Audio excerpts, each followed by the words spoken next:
Yo, what is up, everybody? Welcome to my new channel, Osotofye Music Reviews, where we are going to dive deep into literally every genre of music that I can think of and that you guys can think of.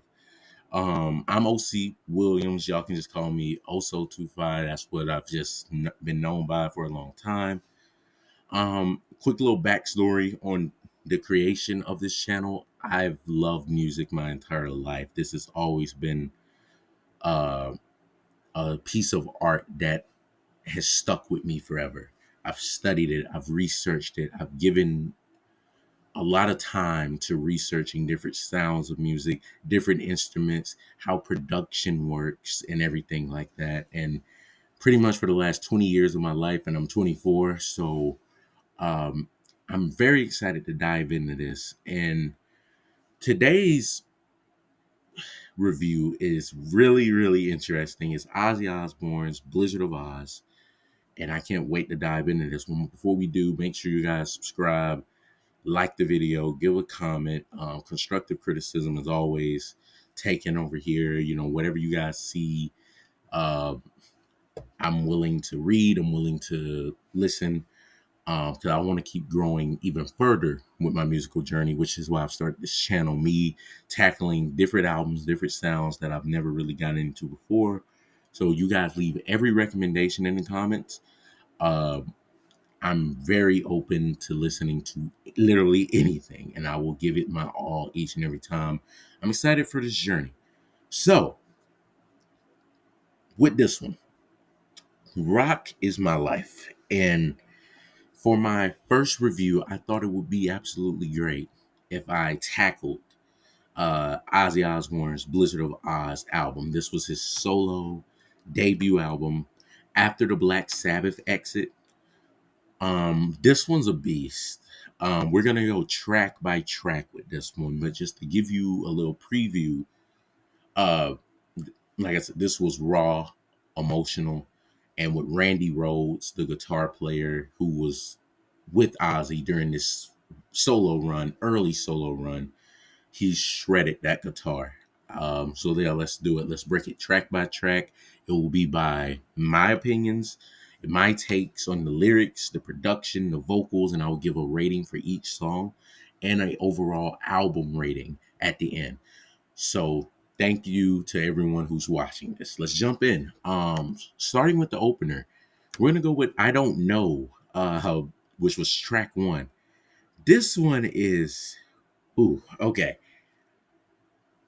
This was a sick intro to an album. The lyrics hit so hard. It was very raw, very vulnerable. And it was basically Ozzy shrugging off big questions like, what's the future of mankind? Because how do I know? I got left behind. And initially, when I heard this song, I thought it was about Black Sabbath drama after his firing. But it was really more fans treating him like a guru than Black Sabbath drama.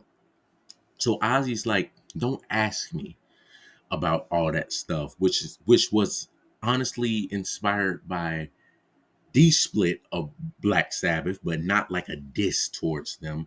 It kind of turned the confusing situation for Ozzy into a humble message.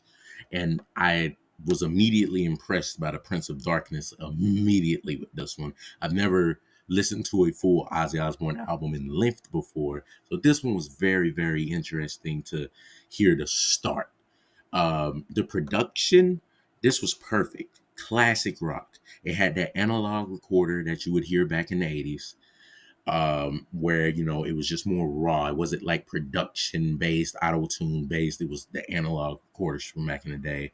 It had this reversed gong intro where if you listen to it, you'll hear it. You will hear it better with headphones or earphones. And Randy Rhoads' guitar intro, guitar tone in this just completely sends you back in time. And I think modern rock misses that grit. It misses that raw, unique vulnerability about it and that rebellious attitude. The vocals, Ozzy's vocals were just very unique, and this one was no different. It was raspy, it was effortless, it had that live wire energy to it. So I give this first song an 8 out of 10 rating. This was a hell of an opener, and I think this proved Ozzy could crush it as a true solo artist. Love this one. So now we move on to track two. We have this one has been reviewed, talked about, and memorialized as one of the greatest rock songs ever. And it's Crazy Train, which was Ozzy's biggest hit objectively. Um, this was an anthem that just absolutely transcended generations. The lyrics were poetic then and they are poetic now with, mental wounds not healing. Learn how to love and forget how to hate. I I thought it was a cute train song at first because I heard it as a kid in stores and games, stuff like that, but I was so wrong. The chorus is a dual read if you really listen to it because it's a normal track. Like think of it as a train track, normal train track derailing into chaos, which is what I identified with as mental health. Or if you don't want to look at it under a mental health lens, you could look at it under a life is always crazy lens, which everyone agrees with. And it goes normal for a little bit and then it goes off the rails. And what I found out about this song is that Ozzy wrote this song rooted in the Cold War fears that was going on around the 80s. The societal madness from, the wars and the nukes that was going on. And he was urging peace, which, like I said, was just so wise and prophetic for someone who you probably wouldn't expect to be that wise and prophetic if, just looking at him or just getting the general vibe or the general feeling you would hear about Ozzy. The production on this one will rock you. It had a funky bass intro to it. Randy Rhoads riff in this one with the guitar just shredded. It was just great stuff. And Randy had this very unique way of blending metal guitar riffs with classical guitar riffs, which gave his guitar playing a very unique sound to it that no one has been able to really copy since he has passed all those years ago. Uh, Ozzy's vocals in this one, I think this was his best. His vocals were no better than they were here. Urgent, raspy, and very melodic. This was a 10 out of 10. Timeless masterpiece that will live on until the end of time. No way I can give that one a 10 out of 10. Track three is Goodbye to Romance. Oh my goodness. So this one hit me hard. It will really make you tear up, especially if you're missing somebody. Um, the arrangement threw me off. It's a soft ballad song. It's not heavy rock. It's not like the typical heavy rock you would expect to hear from Ozzy Osbourne. It's soft, but Ozzy nailed this. And the lyrics were very sad and reflective, with stuff like yesterday has been and gone, you know, which was the vibe he was going for. And now this was inspired by, you know, Black Sabbath firing because he got fired from the band. And like I said, he never really dissed the band. He was just very upset that what transpired between him and the band did. He almost looked at it as like a divorce from the past and nostalgic but optimistic from the future for the future. And it was also very poignant with Randy Rhoads' later fate in life because he died very tragically. If you guys want to look into that, you can. I won't go into it here, but it almost predates what Randy's fate actually ended up being. So just a very beautiful song. The production, it strayed from the heaviness, like I said, and Bob Q little groovy bass in this one, it leads. It was almost had a funky vibe to it, but it was very sad. And Randy Rhoads, minimalistic, acoustic, and electric sound, like I said, both blending again that classical and metal. The synth is just strung so well together. The vocals, Ozzy straight sent me to heaven with these vocals. They were tender. It was soaring. It changed my view from seeing Ozzy as just an okay vocalist to a legendary singer. Um, So even with all the praise I have for this song, I do have to dock a point. I have to give it a 9 out of 10. I can't give it the same 10 out of 10 as Crazy Train because I do prefer Ozzy in more of a heavier sound instead of a ballad sound. But he still tore it up, honestly. And then, like I said, it gave me a new appreciation of what he could do vocally and what that whole band could do. Flawless ballad. Like I said, just not in the vein of Crazy Train or any of the other heavier Ozzy songs that I just personally like more. But now we get to track 4. This was my favorite up to this point of listening to the album. And I thought it was going to be my favorite for the whole album, but I was wrong. Track 4 is Suicide Solution. So the reason I love this one so much is because it had that typical rock anger that people always associate with rock music. The ones that'll scare the parents, like, oh my God, Timmy, you cannot listen to this ever type music. Uh, the lyrics are wild in it. Wine is fine, but whiskey's quicker. Suicide is slow with liquor, which was just a very punny warning about booze or liquor as slow suicide. And this was actually inspired by what was going on with Ozzy at this point, which was his drinking, which is what hindered him later in life. But it was cautionary. It was not meant to be harmful, which is why I loved it so much because I love the outrage that parents would have for music like this without even getting the meaning. Ozzy actually got a lawsuit over this song in the 80s over subliminals. Uh, but Ozzy won because talent won at the end of the day. And there was nothing wrong with the song. It was very cautionary. The pre-chorus was rhythmic. It had a rap-like flow. It was really cool. Really cool to hear Ozzy do some stuff like that. The vocals were exaggerated and kind of amped the urgency up like 10 times. So I have to give this one a 10 out of 10 rating. This one is playlist essential. This one is just a great song, great one to hear, very nostalgic, and it kind of paints a picture of how parents perceived rock music back then and how it actually was meant to be perceived. Just a very beautiful song. So track 5 is Mr. Crowley. Mr. Crowley, uh, epic, unique, and almost modern. This one just mind blew me. Like it felt like it just dropped the other day. Like not 40 years ago, literally yesterday. It had that modern feel to it. And the lyrics were very cryptic. And it was questions to Aleister Crowley, who I had to figure out who that was. And he was a cult icon. Did a lot of bad things, magic, all this foolish magic and stuff. That kind of a lot of people fell for. And Ozzy in this song is basically saying what went on in your head. I can't forget what you said. And always painting it with Mr. Crowley at the beginning, like Mr. Crowley, what went on in your head. Mr. Crowley, can't forget what you said. Very beautiful.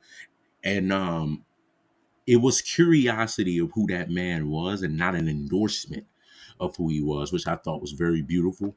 The production, off the chain with this one. This had an eerie, like, organ intro with the pianos. It built to chaos. And then Randy Rhoads unleashed on it with that more of a classical shred after holding restraint for the last 2 songs. He kind of restrained himself, but on this one, he completely shredded and went crazy.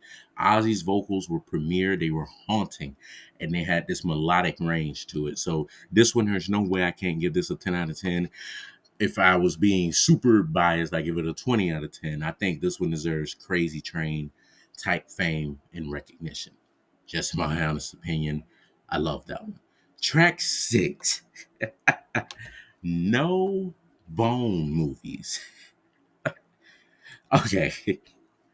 I knew when I heard this song, once it finished, I was gonna have either a fun time or an awkward time reviewing this one. This was just a cheeky warning, honestly, against like porn and sleaze. Goodness. If you have actually watched any porn before in your life or anything like that, you know they refer to male genitalia as like bone. So it was just a safe sex tour humor, honestly. It fit Ozzy's, whole thing with spreading light and contradicting dark. And it tests the judgment for deeper music on very sensitive topics. And I loved it. I love this one. This one had more of an Aerosmith mm, type swagger to me. Very more Aerosmith vibe here. The production was very loose. It was groovy. Bob's bass, the bass he just played on this one was just an unsung hero. It structured the chaos. And Randy's bluesy ramps to his wild outro at the end of it with the guitars was crazy. Ritter Tondo's, who's the drummer, just crazy drums. And then you hear that one final crash, which was very synonymous with rock music in the 80s. I loved it to death. Uh, the vocals, best on the album, I want to say that because the high yelps in this one mocked me, honestly, because I thought Ozzy was just an okay singer going into this.